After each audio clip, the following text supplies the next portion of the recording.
Good evening, everyone. Welcome to Abraham Lincoln DeMond Day, 1889. My name is Dahlia Wilson, and I'm the SGA's Diversity, Equity, and Inclusion Board Secretary.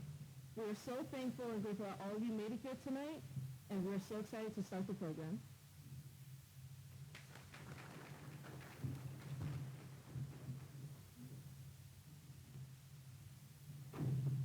Good evening, everyone. My name is Daniela Marquez, and I'm the PR Specialist for the Diversity, Equity, and Inclusion Board. The State University of New York at Cortland would like to respectfully acknowledge the land we occupy today at Cortland as a traditional ancestral home of the Iroquois or Haudenosaunee, the people of the Longhouse. In particular, we recognize the Onondaga Nation, the central firekeepers of the Six Nation Haudenosaunee Confederacy, whose ancestral territories include the land on which our institution now stands. We take this opportunity to thank the original occupants of this place for their historical and continued stewardship. Thank you.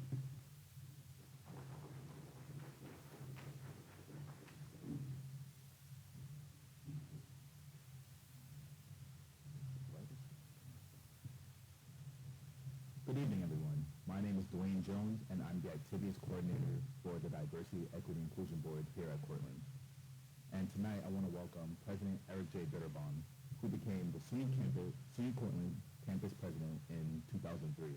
Since then, he's contributed greatly to the transformation of the campus we know and love today. Also, with his commitment to diversity and community engagement, he led to the percentage of underrepresented.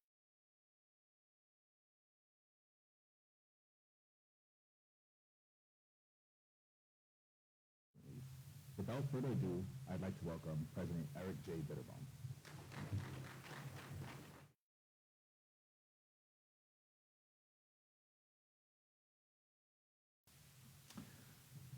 Well, it's my honor to share some introductory remarks, and I want to thank Clay and the entire SGA Diversity Board for putting tonight together, and thank you for inviting me to speak, and really for organizing this event. It gets bigger every year, and this is really impressive.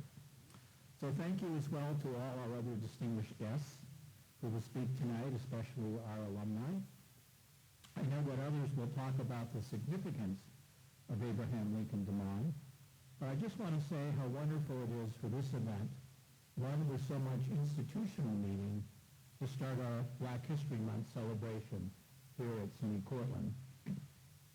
I often talk about the ripple effect that our campus community members can have on the lives of others, just like Abraham Lincoln DeMond more than a century ago. Tonight's events is proof of that impact. Through our alumni, we have kept Cortland close to their hearts and their life's work. They embody the university's long-standing commitment to education, to respect, and to social justice. The same can be said for the many other speakers and organizers who will lead Black History Month events here on our campus. I think it's over 30 that you'll have the ability to take part in. And that's, of course, just in the month of February. And luckily, it's a leap year, so we actually have an additional speaker then. Their disciplines are far-reaching, from literature to film studies to the natural sciences, and their topics are crucial, from Black health disparities to inequities in the U.S. criminal justice system, the current political movements, and many other topics that you'll see. I would encourage you to show your support by attending any events that you're able to do. I especially applaud all our students, faculty, and staff who will share more about their own lived experiences during Black History Month and beyond. This type of reflection requires courage and the desire to improve the lives of others. Like Abraham Lincoln DeMond and the speakers we will hear from tonight, I hope you know that you are creating your own ripple effect at SUNY Cortland. So now it is my pleasure to introduce New York State Senator Leah Webb, an extraordinary leader for our Senate district and someone who prioritizes policies grounded in diversity, equity, and inclusion. In In 2023, Senator Webb became the first Black woman to represent the state's 52nd Senate District, blazing a trail for many others to follow. Senator Webb has tackled critical issues that many marginalized people and working families face, from redeveloping blighted properties and areas into homes that many people can live in today, to addressing food deserts. And of course, she's begun community gardens with state support. Senator Webb also is no stranger to Cortland. She's a frequent contributor to campus and community events, helping to register students to vote, delivering powerful remarks at our local Juneteenth celebration, and constantly recognizing our students, our faculty, staff, and even our alumni. And all of us today, Senator Webb has worked tirelessly to improve the lives of those who she serves. And it really is my pleasure and honor to welcome you to the Abraham Lincoln DeMond celebration.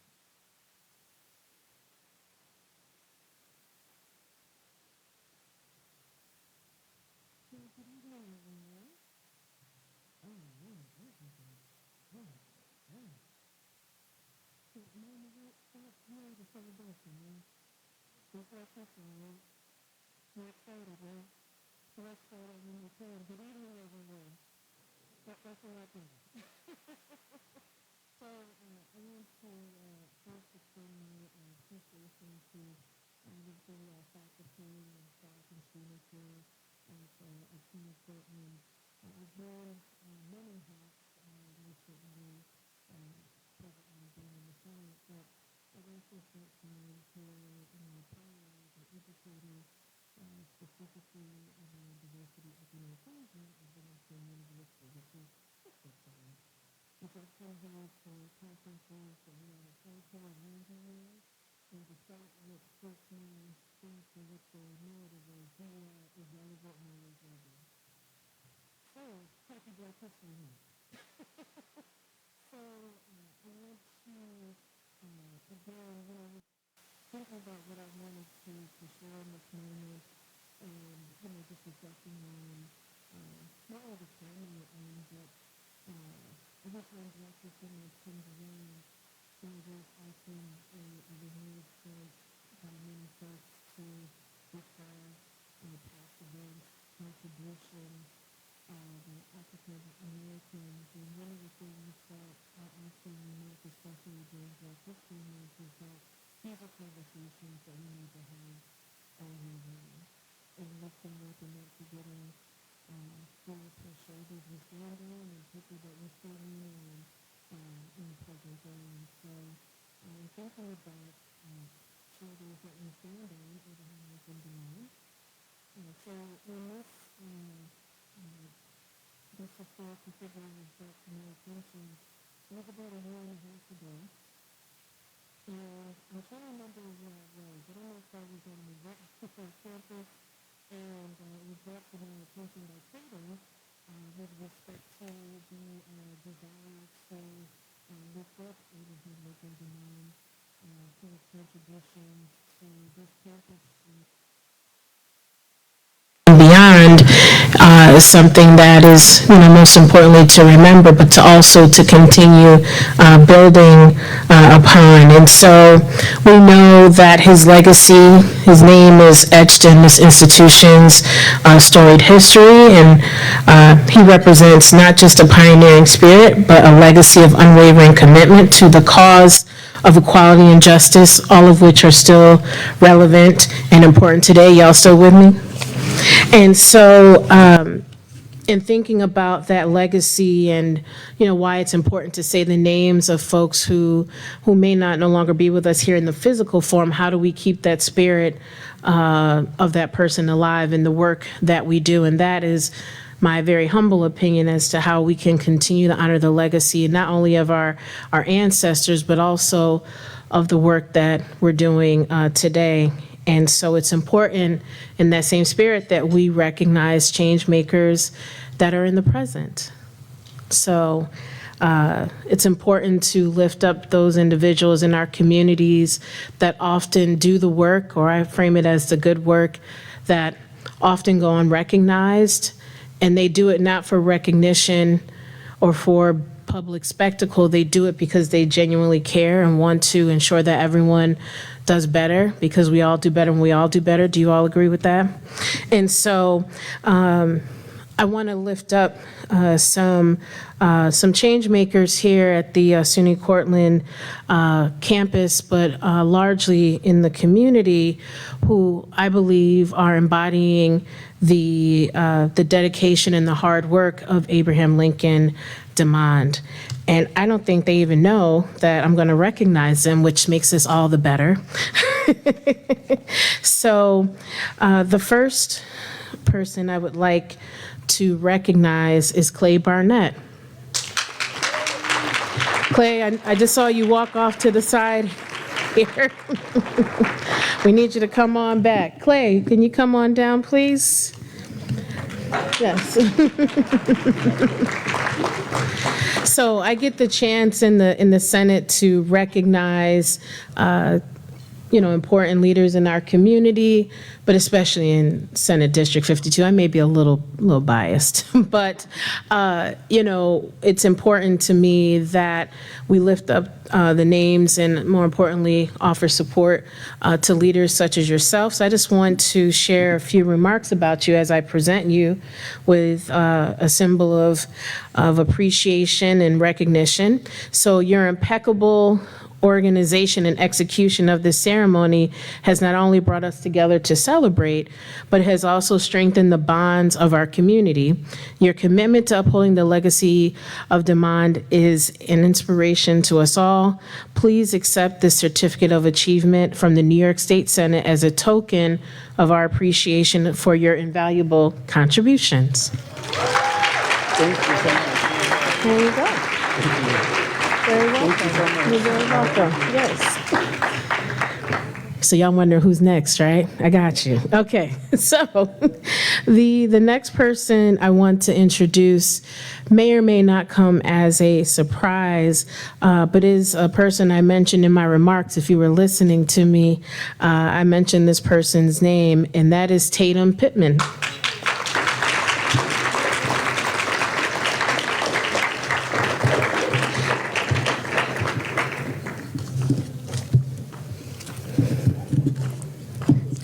So, Tatum, I want to recognize you. I just want to offer some remarks. I want to thank you, first of all, for raising my awareness of the contributions of Abraham Lincoln DeMond. And I was really proud that we were able to get a proclamation done recognizing his contributions as part of the founding of this institution and beyond. And so I was like, well, how do I come here and do this Black History Month program that's in his name and not lift up the person who brought his name to my attention in the first place? Y'all still with me? So I wanted to recognize you, Tatum, for your tireless dedication and profound research, which has been the bedrock upon which this day was established. Your unwavering commitment to fostering an inclusive and diverse community has significantly enhanced our university's cultural landscape and knowledge, making SUNY Cortland a beacon of unity and understanding. Thank you for your visionary efforts and your relentless pursuit of excellence. So this is for you. Yes, absolutely. This is for you. Thank you for being here. Absolutely. And my last one, I know y'all was waiting with bated breath. I'm just playing. The last person, and certainly not least, I would like to introduce is someone who I've had the pleasure of getting to know during, just right before coming into the Senate and during my time serving in the Senate for a whole year. But it has been a remarkable year, and what has made it remarkable is connecting with individuals, all the folks I've recognized so far, but also this particular individual who does not hesitate to get involved, is always looking for ways to lift up other folks in the community, not just here at SUNY Cortland, but beyond, in doing, as I say, the good work. And with that, I would like to ask Katrina Hodge to come up and be recognized.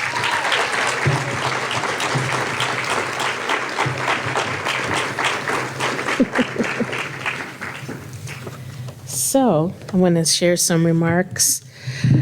So you all know Katrina, right? Who doesn't know Katrina here? And you ain't supposed to say that out loud, okay? If you don't know, I'm not going to put you on the spot. If you don't know, make sure you become more familiar with Katrina. She is the Assistant Director of the Multicultural Life and Diversity Center here. Katrina, you most certainly embody the spirit of perseverance and achievement, and you do it in such ways that's filled with grace. And, you know, you're constantly engaging with folks. You're making them always feel good and feel seen and heard, and that's very important. Do y'all agree? And so your journey from a first-generation college graduate to a pivotal figure in our community is a narrative of inspiration and hope. Your dedication to supporting and empowering students, your commitment to creating inclusive environments unapologetically, and your leadership within the Cortland County Community of Color organization, also known as C4, underscores the profound impact you have on our community. It is with great honor that I present you with a proclamation from the New York State Senate recognizing your exemplary service and invaluable contributions to our university in the broader Cortland community.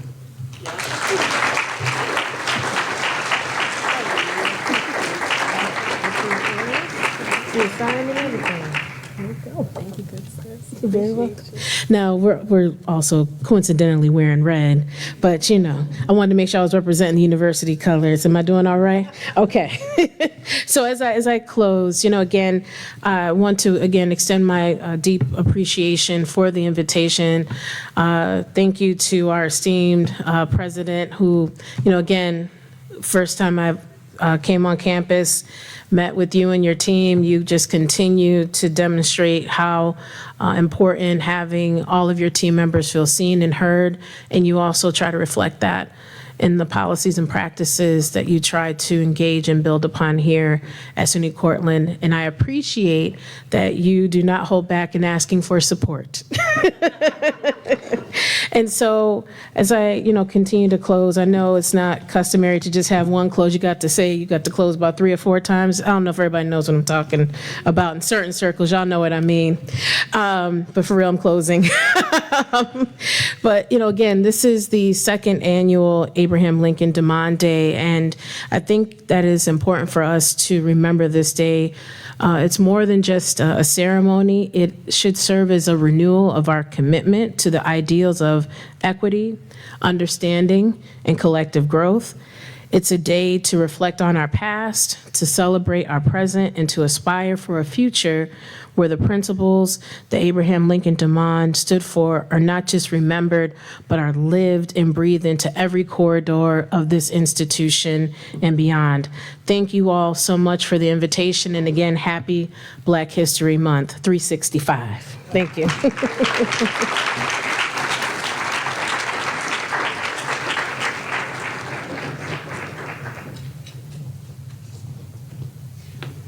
Congratulations, everyone, and now please enjoy the Black National Anthem performed by Lowell Pascal and the Gospel Choir.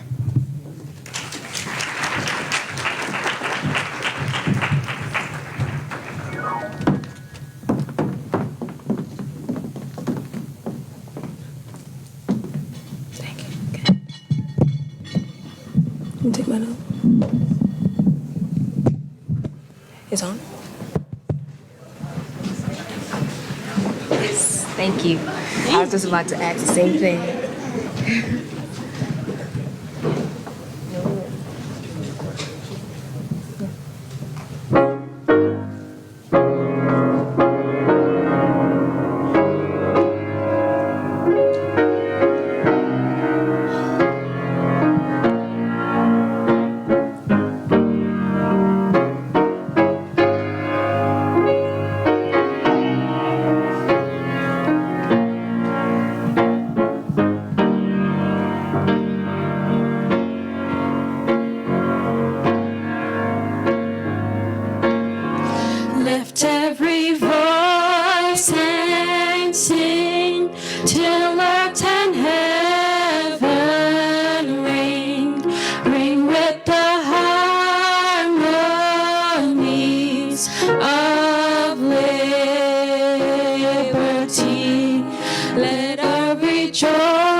as the glistening sky. Let us resound loud as a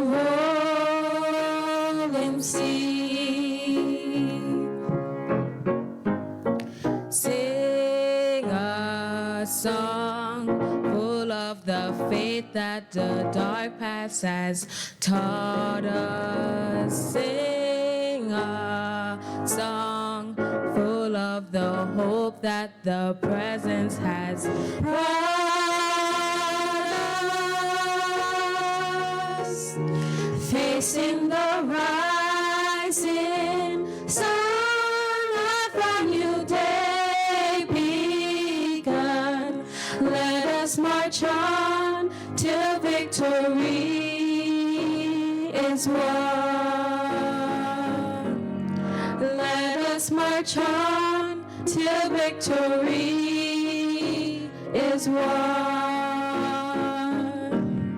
Let us march on till victory is won.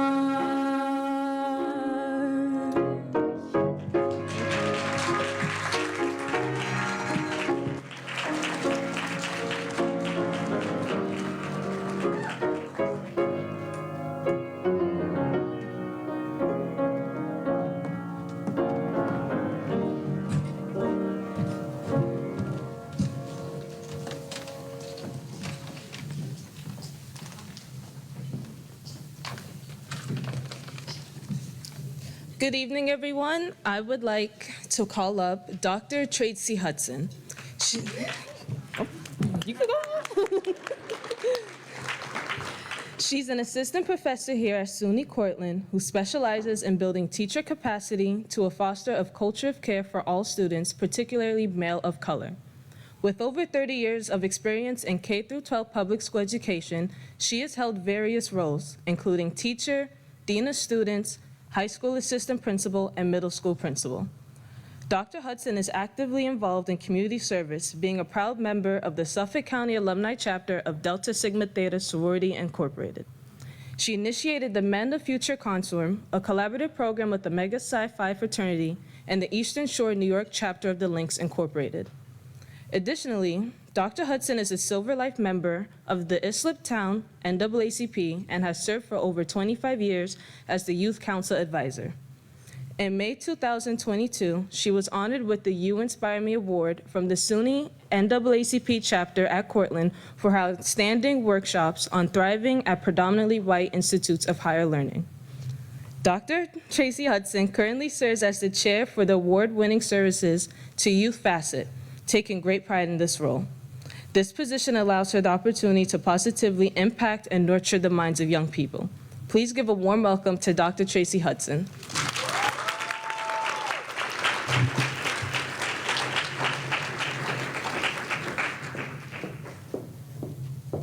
I am so sorry, that was not an updated resume. I'm actually a member of the Ithaca Alumni chapter of Delta Sigma Theta Sorority Incorporated. And so I want my sorors, Senator Lee Webb, to understand that I know my assignment up here, upstate. All right, so thank you for that introduction, and I want to say thank you to Clay for asking me to share some words on this celebratory day. And Clay, I'm going to tell you, I know you gave me a time frame, but I left my phone at home, so I might go over a little bit. It's all right? Thank you so very much. Okay, thank you. Okay, so to begin my remarks, I would like to share a brief reflection I had one Sunday morning in August of 2021 while my pastor was delivering a sermon titled, Understanding the Assignment. You see, in the Black culture, to say a person understood the assignment is not just saying that the task was completed, but recognizing that the task was completed at an exceptional level of performance, surpassing all expectations and achieving excellence. My pastor went on to say, understanding the assignment may also require a person to enter uncomfortable places and spaces in an effort to uplift and empower others. Now, this sermon resonated with me as I recently accepted a position as a diversity faculty fellow at my alma mater, SUNY Cortland, a place I hadn't visited since 1989. Returning to an environment where I never encountered a Black professor in my department, facing insensitive comments urging me to go back to Africa, and dealing with regular questions about my hair made this sermon particularly relevant. So with great trepidation, I accepted the offer to return to a place that did not treat me and others who look like me very kindly because I understood the assignment. A century before my graduation, another Black individual on this campus truly understood the assignment. Reverend Abraham Lincoln DeMond. He graduated from SUNY Cortland in 1889, 100 years before I graduated. While I will not provide a historical overview of the country during his time, it is essential to understand that in the North, white folks did not call you the N-word in your face, but rather behind your back, a practice that remains alive and well today. These behaviors are reflected in institutional policies, practices, protocols, procedures, and people. My pastor also said, if you can't say amen, you say ouch, okay? Yes, there will be people in positions who will try to derail you from completing your assignment. In fact, these people will make you feel less than by using institutional policies and procedures to push you out, push you close to the door, push you close to the edge, thus providing you with an invitation to leave on your own. But today I challenge you to use the legacy of Mr. DeMond to center and ground yourselves. It was his strategic brilliance, innovative thinking, and visionary outlook that underscored his endeavors. Reverend Abraham Lincoln DeMond's importance lies not solely in being the first Black person to attend this university, but in the undertaking this endeavor with confidence, courage, and curiosity, fully aware that he would be the only Black person on this campus. Just imagine being in a place where you don't see anyone, not one single person, not even a half a person, if there was such a thing, that looked like you. But yet, Reverend Abraham Lincoln DeMond understood the assignment. And that is why we pay tribute to him today. His understanding of the assignment has carved a path for those who would follow, making him a trailblazer in the truest sense. Despite his enormous legacy status, it still took close to a century and a half to honor, recognize, and pay homage to Mr. DeMond in a way that's worthy of a king. So I would like to express my gratitude to Ms. Tatum. Ms. Tatum Pittman, you had the audacity, sister girl, okay, to bring to the forefront the legacy of this man for all to see and bear witness to his greatness and resilience. I thank you again. I know you were thanked once already, but I think it deserves a round of applause once again. Young people getting it done and not waiting 150 years. Do it now, do it soon, and bring some attention to those who need to be brought to the forefront. I also want to extend my appreciation to Mr. Clay Barnett for his ongoing commitment to social and racial justice with his relentless efforts to ensure that this program receives the dignity and respect it deserves. I appreciate you, Mr. Barnett, and your professionalism. Let's give Mr. Barnett a round of applause. No one understands what people go through, and I know Mr. Barnett was going through what he was going through, but he maintained and kept his eyes on the prize. So, Clay, I certainly appreciate you, and thank you for everything that you have done and all the things you will continue to do. So, I think I'm coming to my close just one time. Just one time. I'm not going to keep repeating, and I close. No, this is it for me. Okay. So in closing, let us champion the spirit of understanding the assignment to drive excellence, resilience, and equality. Inspired by Reverend Abraham Lincoln DeMond's legacy, may we face challenges with determination. Thank you to all, and I, too, proudly stand having understood the assignment.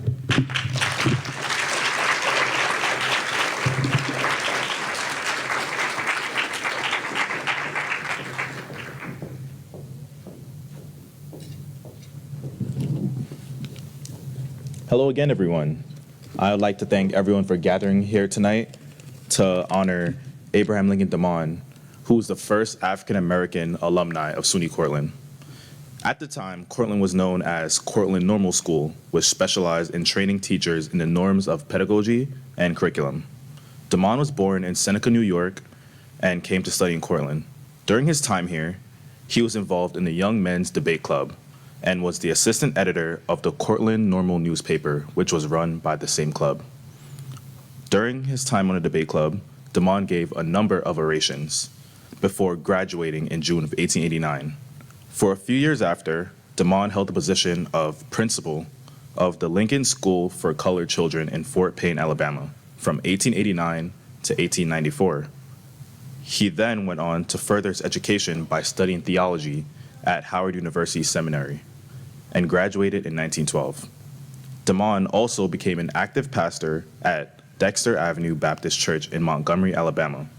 This was the same church where Dr. King would later start the civil rights movement in the 1950s. One of his most notable orations was called The Negro Element in American Life, which was delivered on January 1st, 1900. DeMond described the Declaration of Independence and the Emancipation Proclamation as two great patriotic, wise, and humane state papers, and that both were born in days of doubt and darkness. Both were the outcome of injustice overlapping the bounds of right and reason.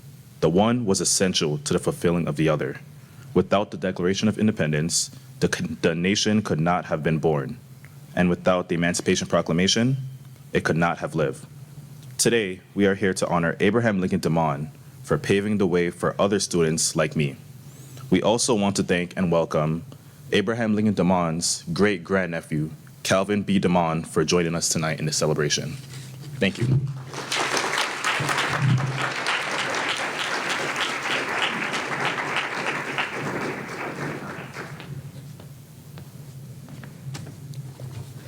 Since joining our Alumni Association Board in 2013, Daniel Walker has been a dedicated member serving in various positions such as Treasurer, Vice President, and currently President. Daniel has organized Cortica Nation events on Long Island and orchestrated alumni gatherings at Long Island Ducks baseball games. As a student, he participated in student government and the Student Activities Board. One of his proudest achievements is leading the multi-year Lynn Park SUNY Cortland Alumni House financial solvency work. Today, we give a warm welcome to Daniel Walker.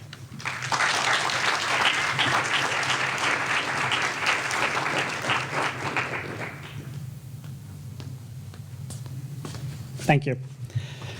Good evening, everyone. I'm honored to be here with you tonight to celebrate the start of Black History Month and to pay homage to Abraham Lincoln DeMond, a trailblazer as the first Black graduate of our beloved institution, SUNY Cortland. DeMond's journey, marked by resilience and courage, is a testament to the transformative power of education. As we honor his legacy today, I would also like to recognize a number of other Black alumni whose various achievements have further enriched our alumni community. Marjorie Day Carter, the class of 1950, is a former member of our Alumni Board of Directors and who was recognized by the New York State Senate as a woman of distinction for her work as the first Black teacher in the Syracuse City School District. Dr. George Jones, class of 1956, was the first Black president of the Student Government Association and went on to serve in USAID, helping bring aid and resources to different African nations.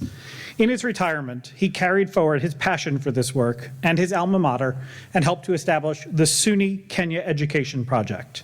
He later earned an honorary doctorate in humane letters from SUNY Cortland for his contributions.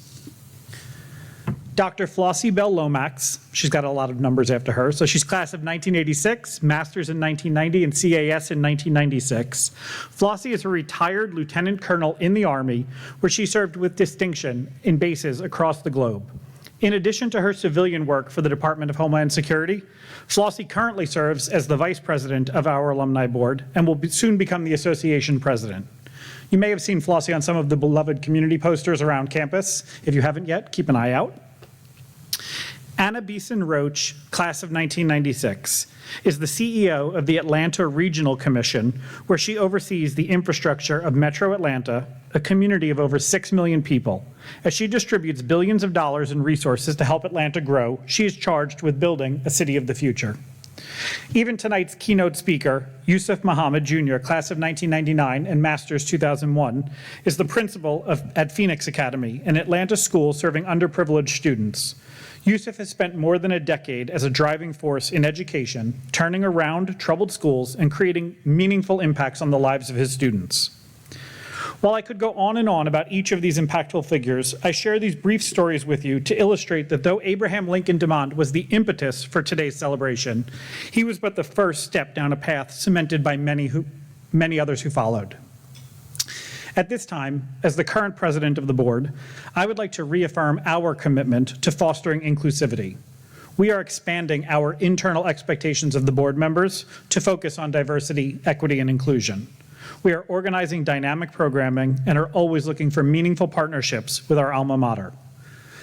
Like our vibrant campus, the board is on a continuing journey of growth and improvement in an effort to best reflect the alumni we represent.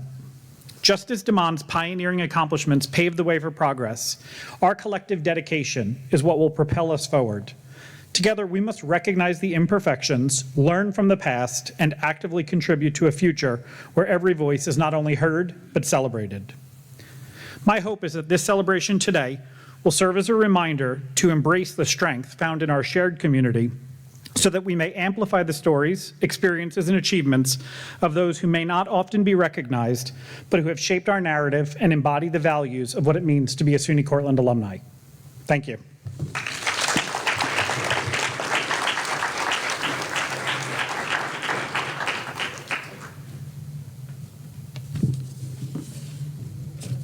Good evening, everyone.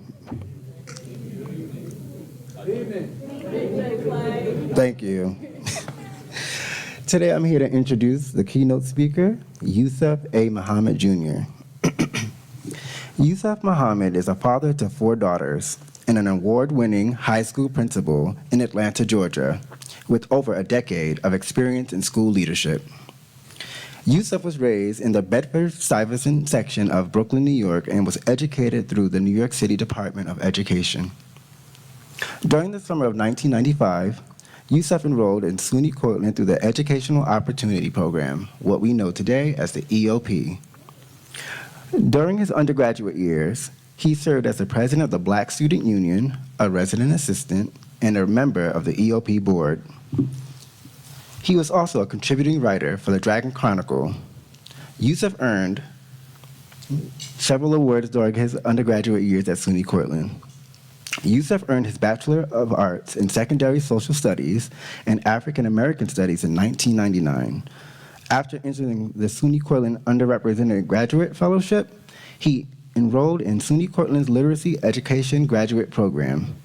After completing his Master's of Science in Education, he was accepted into Cornell University's Africana Studies graduate program. He earned a Master's of Professional Studies degree in African and African American Studies. Yusuf returned to Brooklyn, entered the teaching profession, and taught in the Social Studies Department at Benjamin Banneker Academy in Brooklyn, New York. In 2011, he joined the New Leaders Aspiring Principals program. In 2012, he began his tenure as a high school principal in the New York City Department of Education. In 2016, Yusuf accepted an offer to lead a low-performing high school in Atlanta, where he helped create a culture of academic achievement, which led to removing the school from the Georgia Department of Education's list of schools needing support. Yusuf has presented at numerous national educational conferences and has been a keynote speaker at various events, including SUNY Cortland's annual Kente celebration. In 2019, Yusuf also performed a TED Talk highlighting his belief in the power of creating a culture of love in school communities. Please give a warm welcome to Yusuf A. Muhammad Jr., the class of 1999.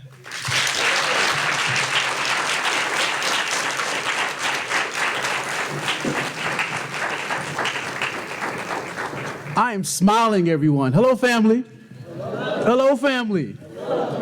Amy, I grew up a little bit.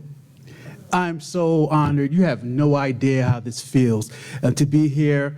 It's an honor to be on this campus again, and I'm just really, really thankful. I want to thank President Bitterbaum. It's been wonderful getting to know you over the last 20 years, doing excellent work here, and I'm really, really proud to have you here. Of course, Honorable Senator Webb, thank you for being here. Clay, I know you called me numerous times during faculty meetings. Sorry I couldn't answer the phone, brother, but thank you for pushing me and getting me here. Jonah Richardson, Jennifer Wilson on the communications. Of course, it's an honor to sit next to you, Mrs. DeMond. It's a true honor. And of course, Lorraine, thank you for lunch today. It's an honor to get to know you, and I look forward to working together in the future. And I was thankful for the opening where we honored this sacred land.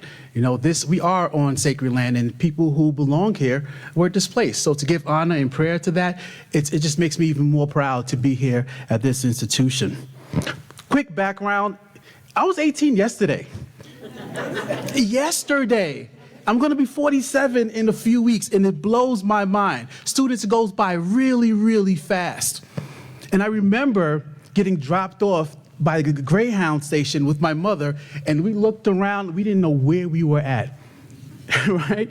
And we made our way to the campus, and it was a challenge. And I want to talk a little bit about those challenges and what I've learned and connecting it to the thoughts I have around this speech and this wonderful occasion.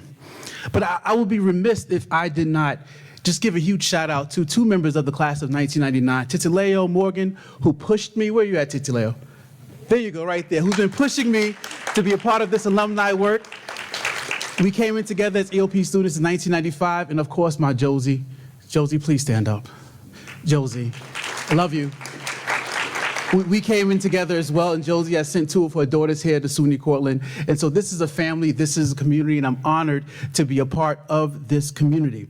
You know, I'm also honored, Calvin, for you calling me a father, because I'm most proud of being a father.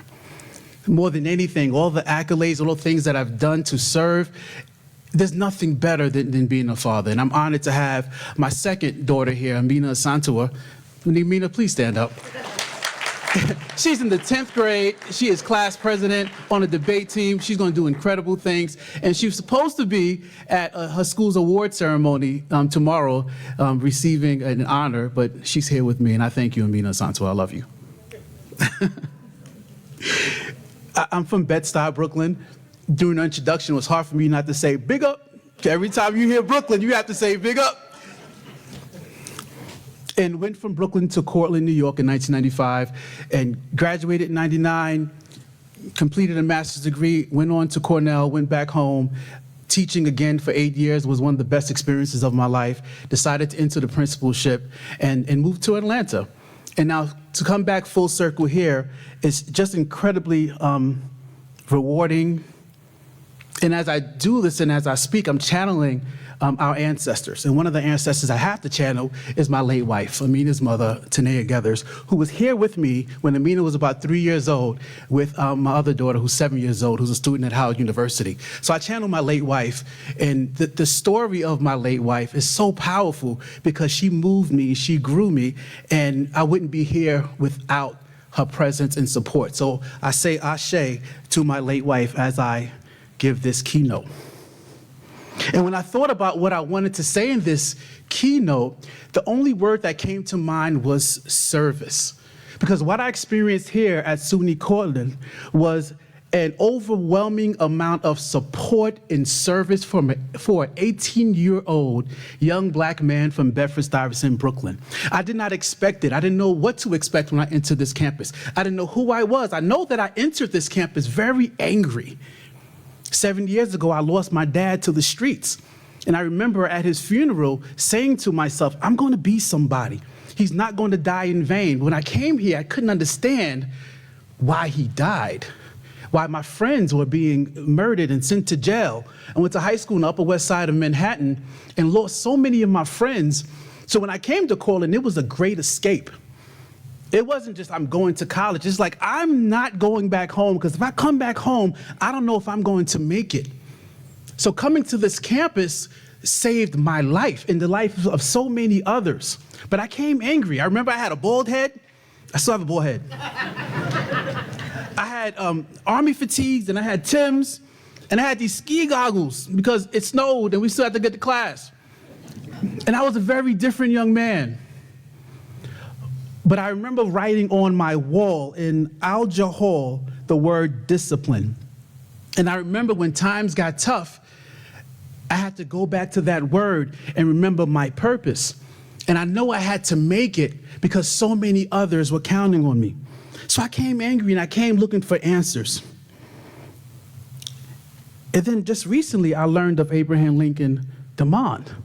And I thought to myself, okay, 24 years after the Civil War, he graduated from this school. But what's more impressive to me is that only 12 years after the Compromise of 1877, you know, that agreement they had where the Northern Republicans compromised with the Southern Democrats, and it effectively ended Reconstruction and started a new age of terrorism for blacks. The troops were removed from the South. Then came the onslaught of Jim Crow laws in numerous ways to stop the advancement that was made during radical Reconstruction. This man existed during that time period. Can you imagine the things he had to go through? I cannot. And so I thought about that, and I said, I want to give back to this community by talking about service and how important it is to live a life of service. So when I think of my experiences here at SUNY Cortland, I think of a few areas that I want to talk about. SUNY Cortland helped me build empathy and understanding. It helped me develop relationships and seek mentorship. Being here provided me with a strong sense of resilience and growth that I did not know I would need in my life, but I sure needed it. SUNY Cortland taught me how to take initiative and gave me opportunities to lead. When I say opportunities to lead, opportunities to fail, because you only grow through failure. And SUNY Cortland gave me the opportunity to connect to a larger purpose, something way bigger and more important to me. And I'm gonna break that down for y'all. Y'all ready? So again, I arrived looking for answers. Freshman year was a different year, y'all. We had no internet. I know that sounds crazy. I remember we were in the library one day. We were just so intrigued by computers that we went to the computer lab, and I would sit here, my friends would sit other parts of the library, and we would type to each other, and we were amazed that we could see words from our friends, right? And that was only 1995, right? 29 years ago. The campus was very, very different. So we entered school during the birth of access to the internet, and it was still through a modem. You heard that? Y'all don't remember that. Remember that, right? So we got on through a modem, right? Yes, sir. Yes, sir. But I remember walking into my dorm. I lived in Alja Hall, and I was upset because they put a bunch of black kids in Alja Hall, but I was the only one on my floor.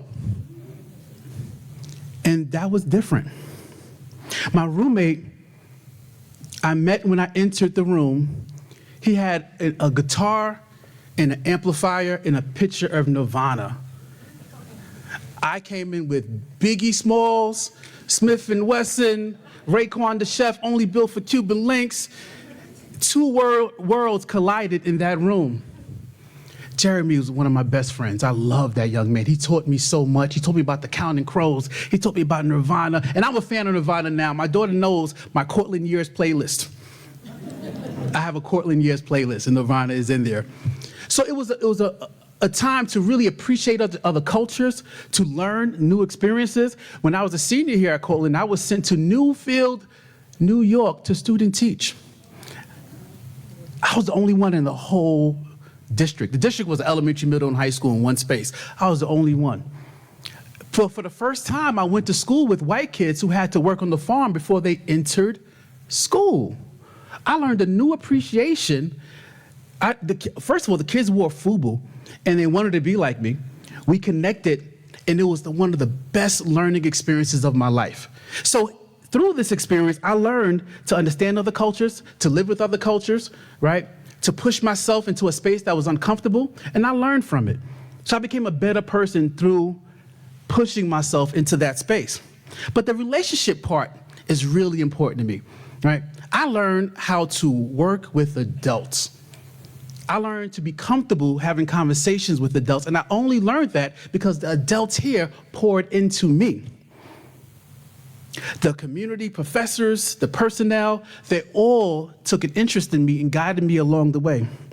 Dr. Sam Kelly, who now lives in Fayetteville, North Carolina, was one of my most influential professors in the communications department.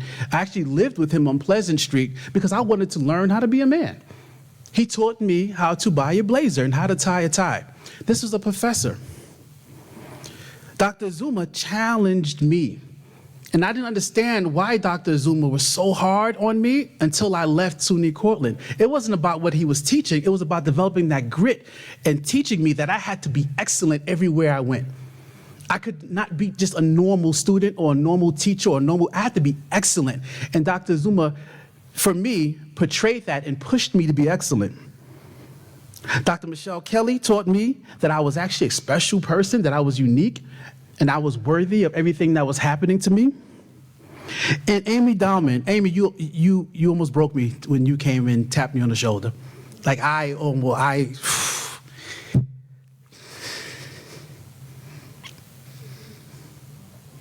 Amy held me accountable.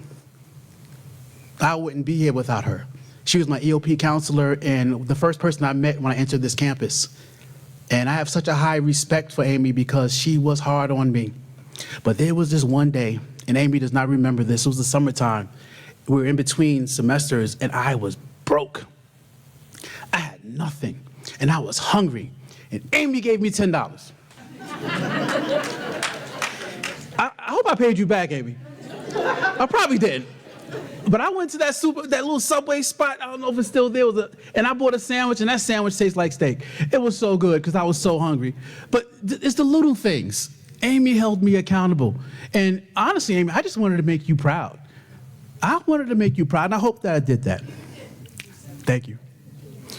And I also met a professor here who became a lifelong mother figure for me, Deborah Manning, who taught in the African American Studies program, and to this day, we are like this. She was at my wedding. She came to, of course, my wife's funeral. She's been like a second mother to me, and it started here at SUNY Cortland. She actually gave me my first job when I moved to Ithaca. None of this had to happen. The adults here did not have to take any interest in me, but they did that. And so in my professional work, I try to do the same. That resilience and growth piece was really, really big here at SUNY Cortland.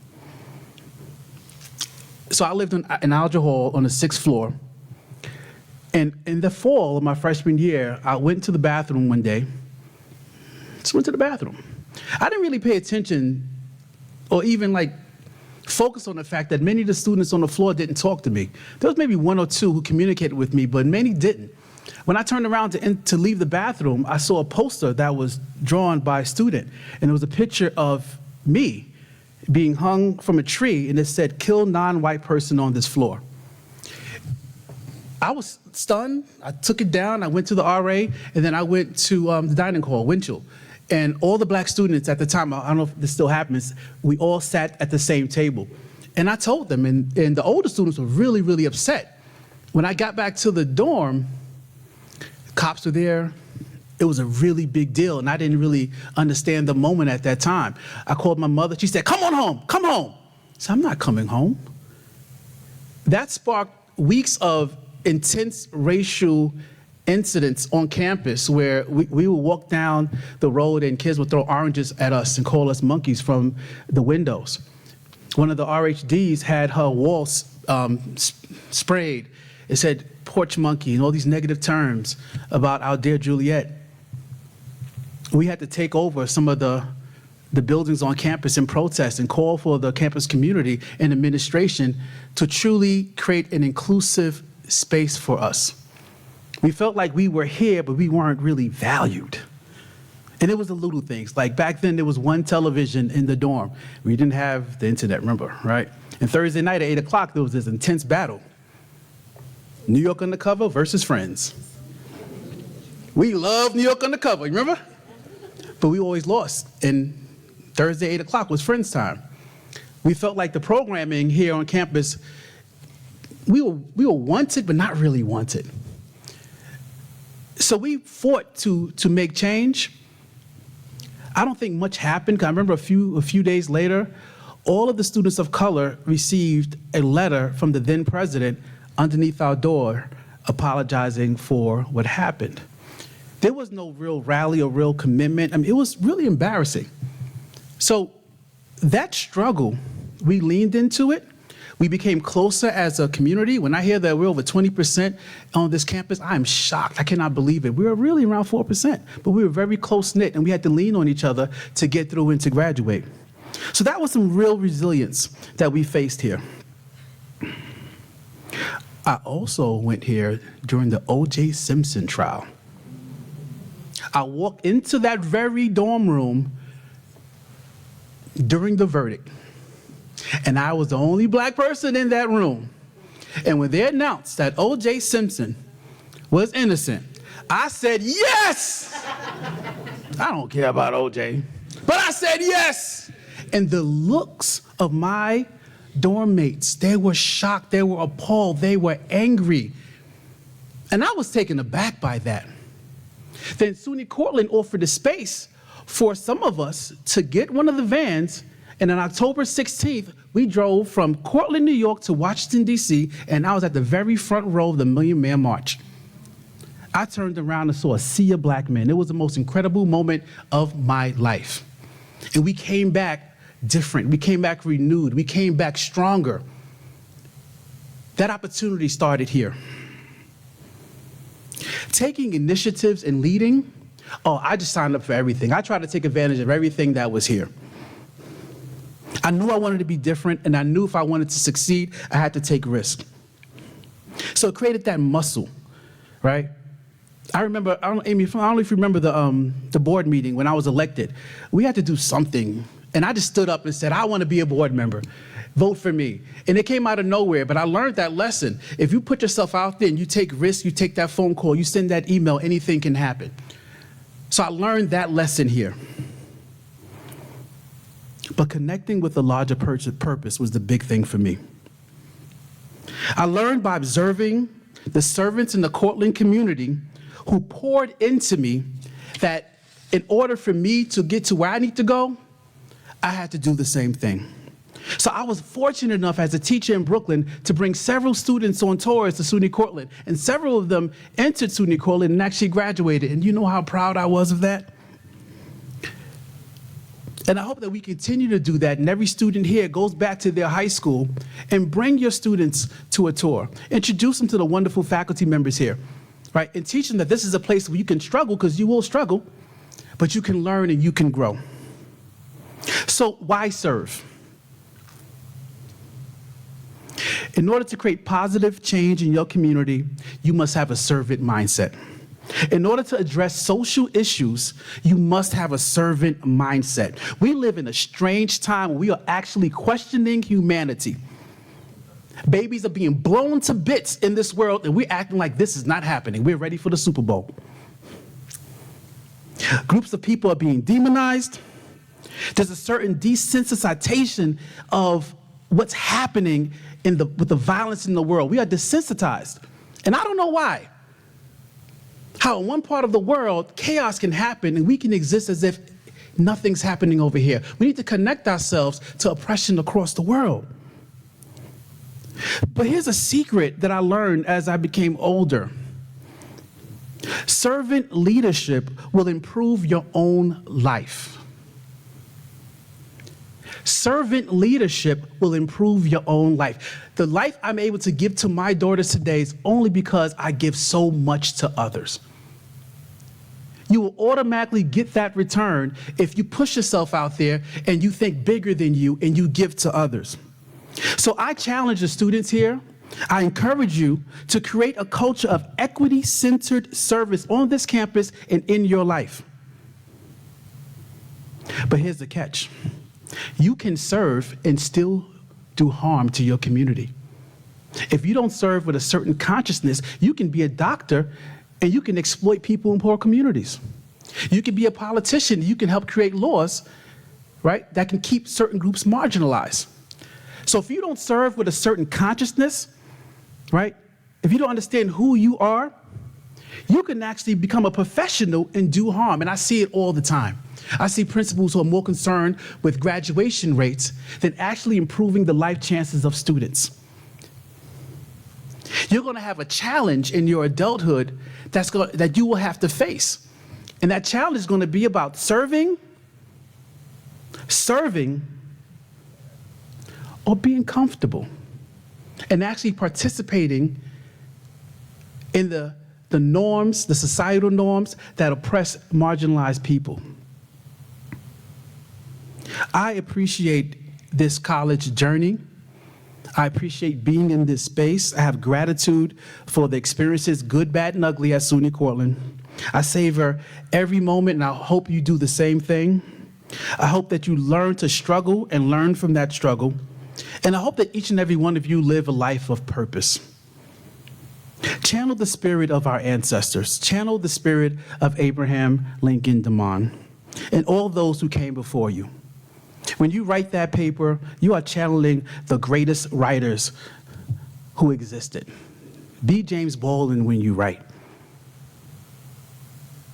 When you protest, be Ida B. Wells, who is one of my favorite people of all time. Learn your history so you can serve with the consciousness. And I'm gonna leave you with this. I've learned, and back in the day, in my 18, 19-year-old self, I was very opinionated and I judged a lot of people. Stop judging each other. The revolution exists within you. The revolution exists within you. I read a quote recently that I have to share, and it reads, "As we come awake to the interconnected oppression in the world, we must confront the parts of ourselves that are in hidden alliance with the system that seek to destroy us." That was by a man named Cole Arthur Riley. The last part. We must confront the parts of ourselves that are in hidden alliance with the system that seek to destroy us. When we pay taxes, where's that money going? As we exist day to day, who do we think of serving? How do our lives and the benefits of our lives impact people who we don't see? So I want y'all to think about that. I want each and every one of you to be brave. I want you to be strong. I want you to be reflective. I want you to serve, build communities, and ground your work in love. I love each and every one of you. It's an honor. Thank you so much.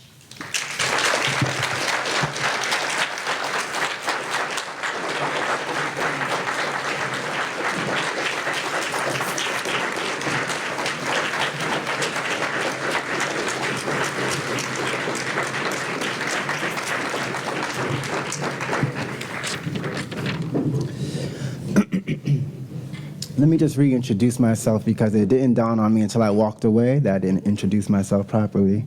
I am the director of the Diversity, Equity, and Inclusion Committee here at SUNY Cortland. I had one final assignment from my good friend Tatum, and that was to reach out to the family of Abraham Lincoln DeMond. I had the pleasure of communicating with and meeting Calvin B. DeMond. Aside from being my given name twin, Calvin B. DeMond is the great-grandnephew of our esteemed alum, Abraham Lincoln DeMond, from the class of 1889. I didn't want to give a generic biography about Calvin, so I'd like to share some things that I learned about him. He is his family's genealogist, studying his family's history and constantly searching for new information on his historic family dating back centuries. Much like his predecessors, Calvin values the importance of learning and education and continues this tradition by constantly educating and furthering himself. Calvin has received his Associates of Applied Science from Orange County Community College in 1976. He received his Bachelor's of Fine Arts from the New York Institute of Technology in 1987. Most recently, he obtained his Master's of Science Management from Wilmington University in 2022, in addition to being a proud father of 2 young men. One thing I found most inspiring about Calvin was, as much like myself, he is a non-traditional student, symbolizing to me that no one is too old to learn. Please give a warm welcome to Calvin B. DeMond.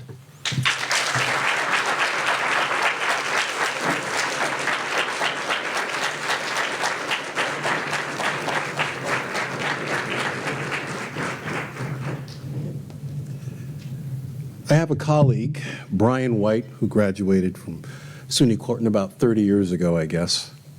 We both work at WABC TV in New York.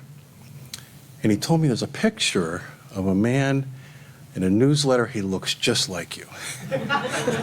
Is he related to you? And I said, well, that has to be my great uncle Abel, as he's written about in certain documents that I've seen. But he was an interesting man, and he came from a very interesting family, which is why he has the status that he does. So his father, Quam, was born in Paramus, New Jersey, and fought in the War of 1812, and moved to Over, New York, not far from here, where he had a farm, and from what I can tell from the census records, probably about 13 children. So it came from a very big family. Abraham had 2 brothers, specifically Isaac and Andrew, who fought in the Civil War. This was all before he was born. He was born 2 years after the end of the war. So in his writings, he writes about the importance of African Americans being patriotic, fighting for the flag, being a part. And he wrote in the speech that he gave on January 1st in 1900 at the Dexter Avenue Baptist Church in Montgomery, Alabama, he spoke about these very things and spoke about how important and how the generals during those wars relied on African American troops. And the generals were censored, some of them, for insisting on doing so. But they persisted because African Americans are like everybody else. We want to do our part. And that's some of the things that he talked about. I just want to read you something here that he said on that day that I think resonates to today.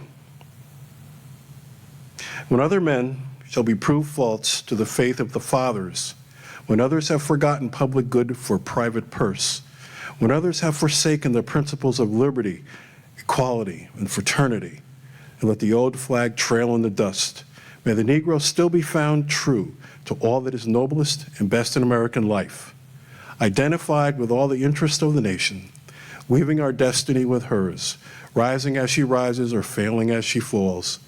Let us go forward to meet the future with a brave heart. The men who rise are the men who cannot be kept down, the men who win victories, those who could not be defeated. The men who succeed are the men determined not to fail. Thank you for having this event, and thank you for inviting me.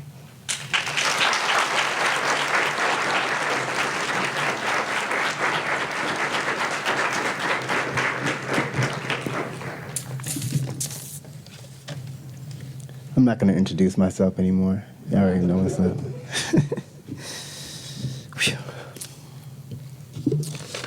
I will say, however, good evening. First and foremost, I want to thank everyone for coming this evening. It is truly amazing to see our students, faculty, and staff join us for the second time to celebrate this monumentous alum of our beloved institution. When Tatum and I, mainly Tatum, because she just laid the foundation for me, we wanted this day to continuously be held in our college history, as important as it is right now. When Tatum asked me to be the one to keep this event going, I was unsure about my leadership skills. I was more uncertain about my event planning capability. But I said yes because I saw the importance of honoring Abraham, So if I'm going to give a long list of thank yous, it's only right that I say thank you to Tatum Pittman from the class of 2023 for bringing this event to the forefront of our institution. You lit the torch, I just carried it.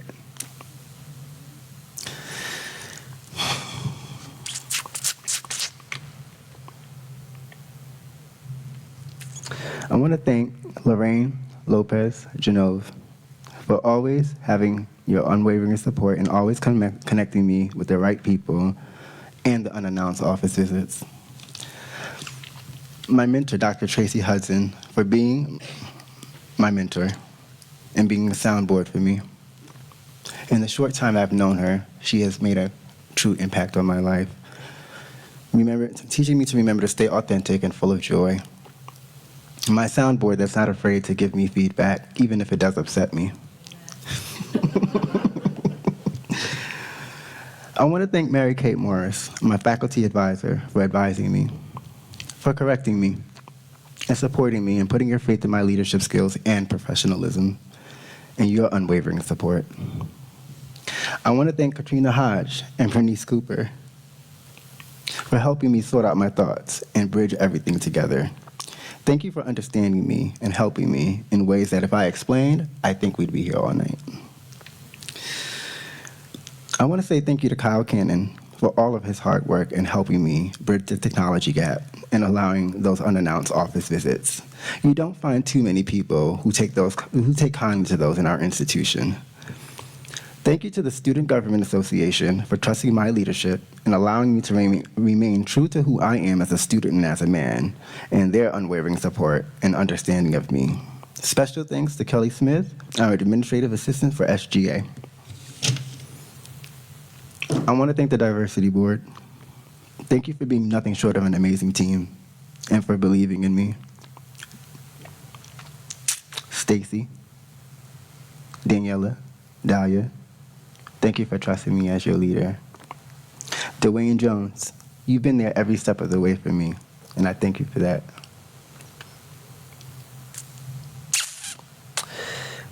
Thank you for embracing my life of chaos, truly.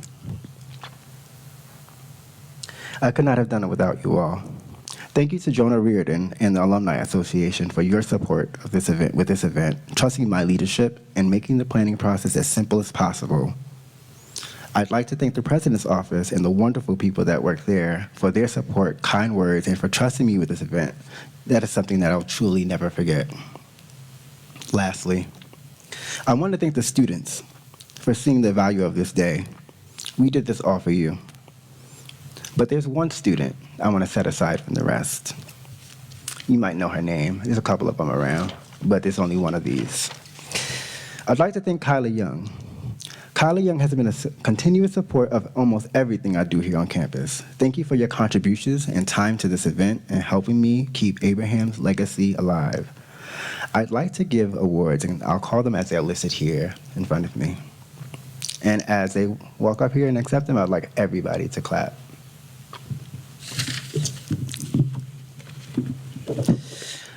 I'd like to present the first award to Daniel Walker.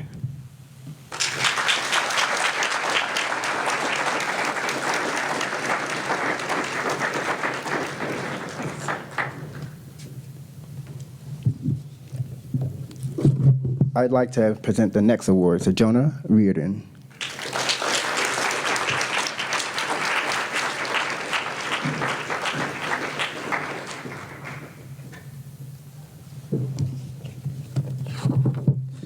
I'd like to present this next award to Mary Kate Morris.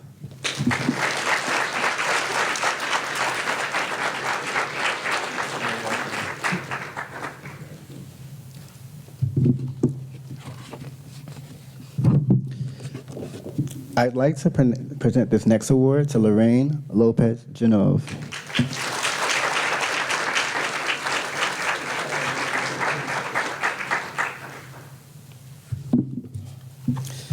Got a couple of more here, y'all.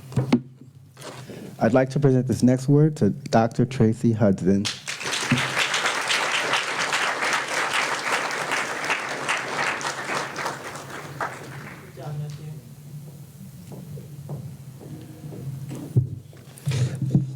I'd like to present this next award to Senator Leah Webb.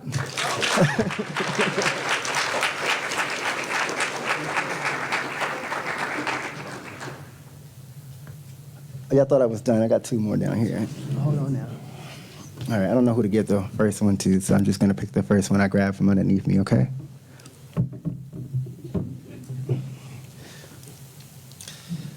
I'd like to present this next award to Calvin B. DeMond for his family's contribution to the SUNY Cortland legacy.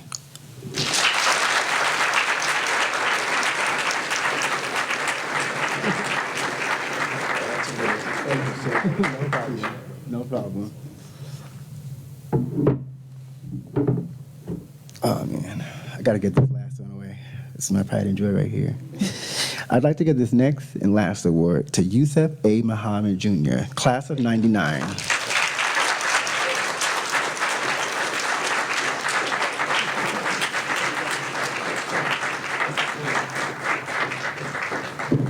At this time, I want to invite not only one of the members that's going to give the final introduction, but all four of them so you all can see the people who stand beside me and the work that I do.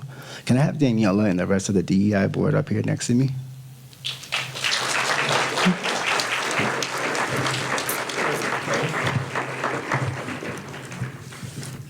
You ready to take it away?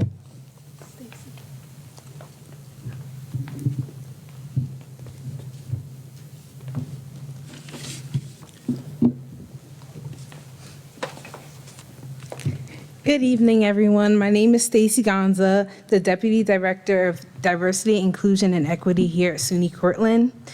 Today, I have the privilege of introducing Lorraine Lopez-Chanove, the Chief Diversity and Inclusion Officer here at SUNY Cortland. Her role on this campus consists, but is not limited to, supporting the university's efforts to promote and grow an inclusive atmosphere here on campus. Lorraine attended Marist College in Poughkeepsie, New York, where she achieved both a bachelor's in social work and a master's in public administration. Following this, she served as the Joint Chief Diversity Officer for SUNY Orange, Sullivan, and Ulster, and has now been a great resource to the Cortland community since 2020. Please join me in giving a warm welcome to Lorraine Lopez-Chanove.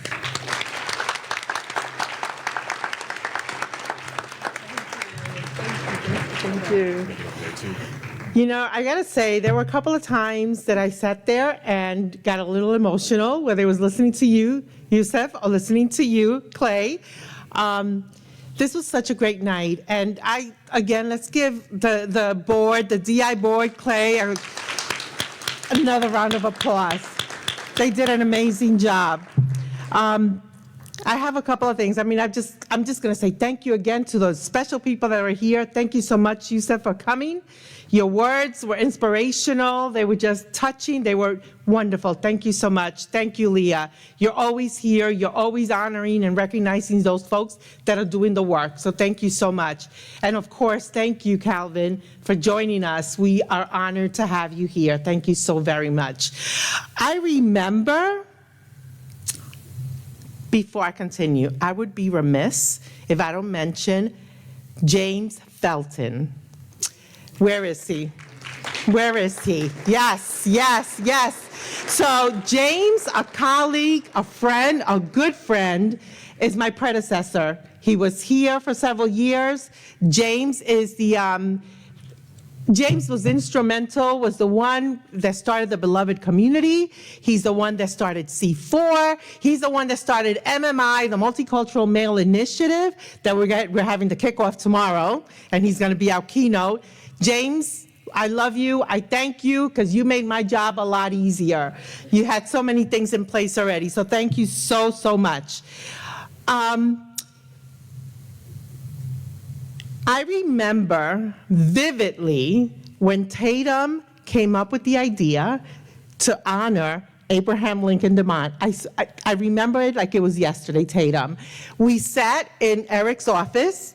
She was, mentioning to Eric and to me and to the chief of staff, her thoughts, her ideas, her dream, and it became a reality. And I gotta say, Clay sat there, I just told him this the other day, Clay sat there so quiet. So when Tatum told me that he was going to take it on this year, I thought to myself, I didn't tell you this part. I thought to myself, is he going to be able to do this? Like, he's so quiet. But man, he blew it out of the park. Thank you so much. Thank you, both of you. Thank you so very much.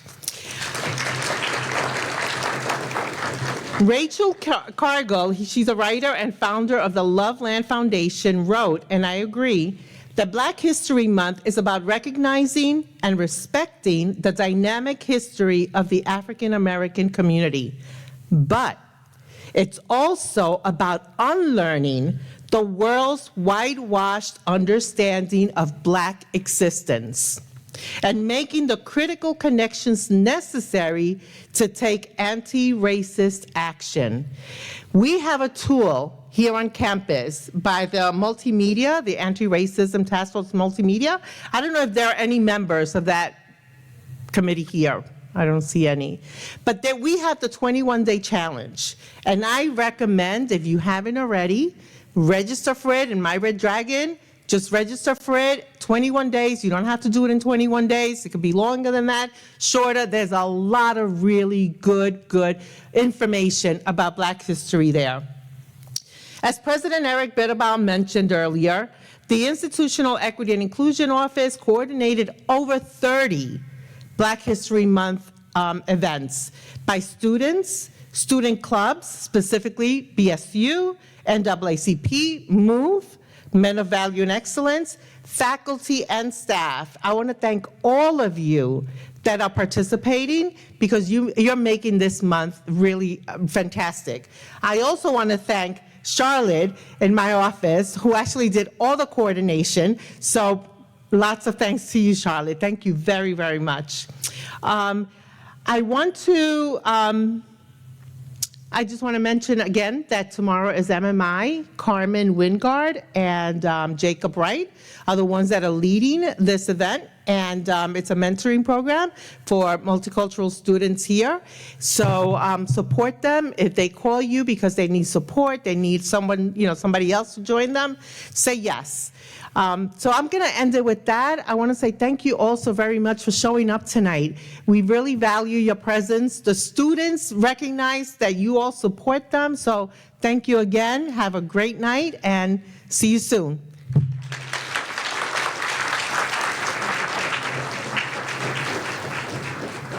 Y'all are free to go. Just one more thing. Eat the food and take a coaster.